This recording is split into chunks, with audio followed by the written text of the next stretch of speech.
ടാൻസാനിയയിലെ ഒരു സ്കൂളിലാണ് നമ്മളുള്ളത്. ഈ ഒരു സ്കൂളിൽ 820ഓളം കുട്ടികൾ പഠിക്കുന്നുണ്ട്. ഈ കുട്ടികൾക്കൊന്നും ഇവിടെ കുടിക്കാനുള്ള വെള്ളമില്ല. സത്യം പറഞ്ഞാല് സ്കൂളിലെ സിലബസിൽ വെള്ളം കൊണ്ടുവരാനായിട്ടൊരു പീരീഡാണ്. കുട്ടികളെ കൊണ്ടാണ് ഈ സ്കൂളിലേക്ക് വെള്ളം കൊണ്ടുവരുന്നത്.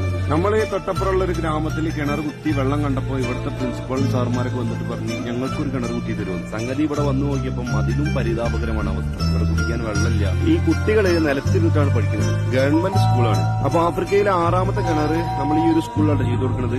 ഏകദേശം ഒരു 1.5 ലക്ഷം രൂപ ബഡ്ജറ്റിൽ നമ്മൾ കിണറും വെള്ളവും പൈപ്പും ടാങ്കും മോട്ടറൊക്കെ വെച്ചിട്ട് ഈ സ്കൂളിൽ ഇനി മുതൽ കുട്ടികൾ വെള്ളം കൊണ്ടുവരാൻ പാടില്ല.